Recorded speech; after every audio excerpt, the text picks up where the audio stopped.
नेपाल में ओली सरकार के खिलाफ जेनजी संगठनों के लोगों के प्रदर्शन से जो माहौल बना उससे कोई अनभिज्ञ नहीं है। आपको पता ही होगा कि वहां क्या चल रहा है। पूरे देश में जबरदस्त विरोध प्रदर्शन है, लेकिन भारत पर इसका असर पड़ने लगा तो भारत को अब सतर्क होने लगा। जी हां, भारत नेपाल के साथ अपना बॉर्डर साझा करता है और खास करके उत्तर प्रदेश के बहराइच के आसपास का वो इलाका जहां नेपाल के बांके जिले में भी मंगलवार को प्रदर्शनकारियों ने जमकर विरोध जताया। तो भारत में इसका असर न हो इसके लिए क्या तैयारी की गई, इसी पर बात करेंगे।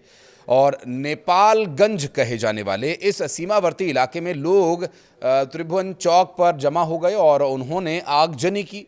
वहां माहौल कैसा रहा, करेंगे इसी पर बात। नमस्कार, मैं हूं आशीष त्रिपाठी आपके साथ। और नेपाल में असामान्य व संवेदनशील परिस्थितियों को देखते हुए सीमावर्ती जिलों में हाई अलर्ट घोषित किया गया है।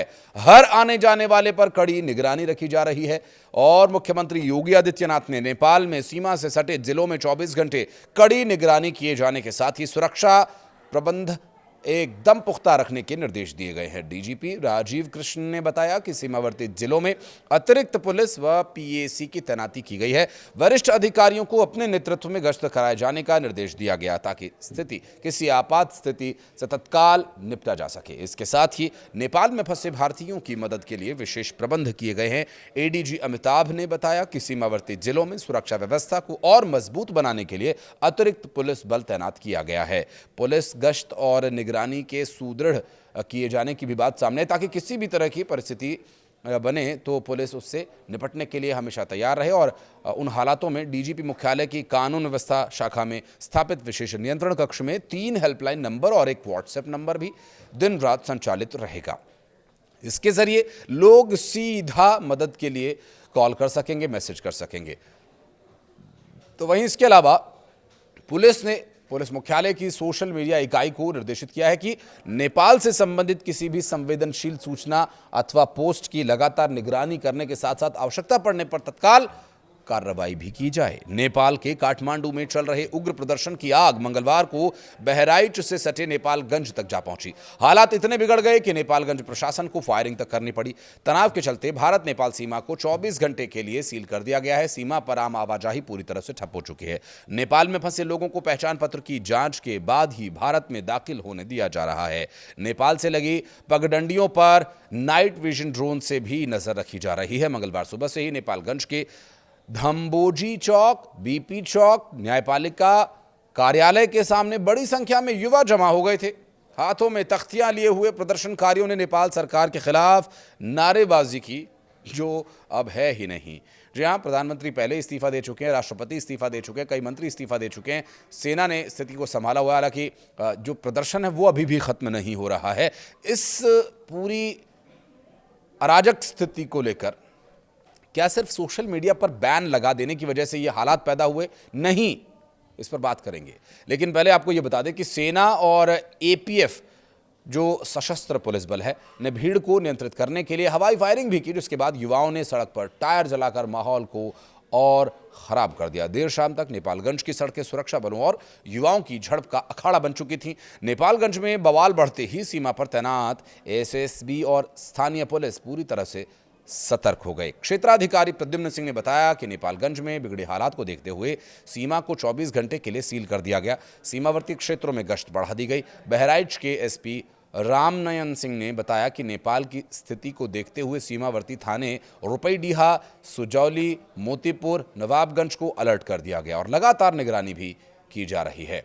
भारत नेपाल सीमा पर मंगलवार शाम तनाव की स्थिति बन गई थी। नेपाल के उपद्रवियों ने भारतीय सीमा में घुसने का भी प्रयास किया और मौके पर मौजूद एसएसबी और पुलिस ने तत्काल मोर्चा संभालते हुए उन्हें वहां से वापस खदेड़ दिया। नेपाल के जमुनहा पुलिस चौकी क्षेत्र में उत्पात मचा रहे उपद्रवी लाठी डंडों से लैस होकर भारतीय सीमा की ओर बढ़ आए और इस बीच सतर्क एसएसबी और पुलिस ने तुरंत स्थिति को संभाल लिया और इसके लिए पहले ही मुख्यमंत्री ने निर्देश दिए हुए थे तैयार रहने के लिए कि ऐसा हो सकता है, और ऐसा हुआ भी। तो उपद्रवियों को खदेड़कर सीमा से दूर कर दिया गया। तो वही एसएसबी कमांडेंट गंगा सिंह रावत ने बताया कि सीमा क्षेत्र की संवेदनशीलता को देखते हुए गश्त और निगरानी लगातार की जा रही है। सीमा पर किसी भी तरह की अवांछित गतिविधि बर्दाश्त नहीं की जाएगी।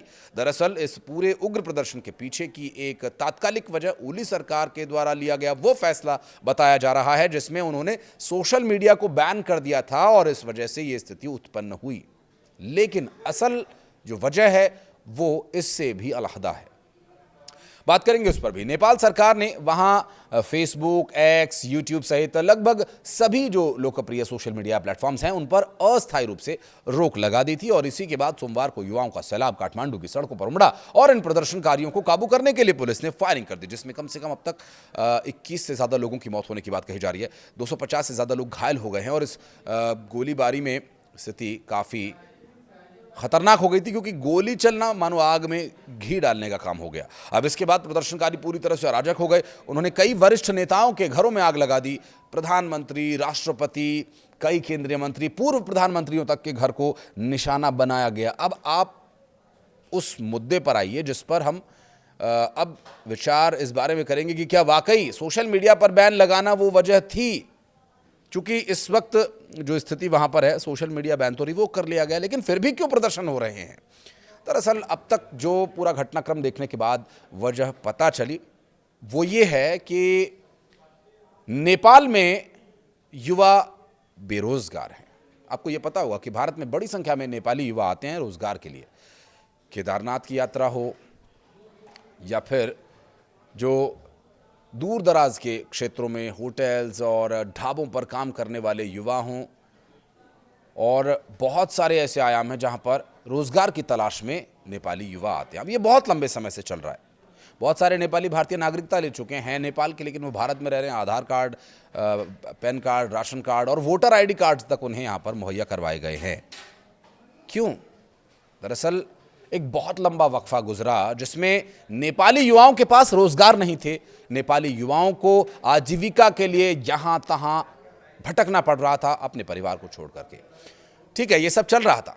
सोशल मीडिया आया, लोगों ने सोशल मीडिया पर एक्टिव रहना शुरू किया और सोशल मीडिया के माध्यम से कुछ युवाओं के लिए वो आजीविका का साधन बन गया। कुछ व्लॉग्स बना करके, कुछ वीडियोस बना करके, कुछ गाने गा करके, कुछ नाच करके कुछ अपनी आजीविका चला रहे थे। अब सरकार ने ऐसा निर्णय लिया तो ये ट्रिगर हो गया। दरअसल ये तो ट्रिगर हुआ, लेकिन असल मायनों में बारूद क्या था? बारूद ये था कि इतने समय से नेपाल के युवाओं को नौकरी नहीं मिल रही, उनके पास आजीविका का अच्छा मजबूत साधन नहीं है, शिक्षा की व्यवस्था ठीक नहीं है।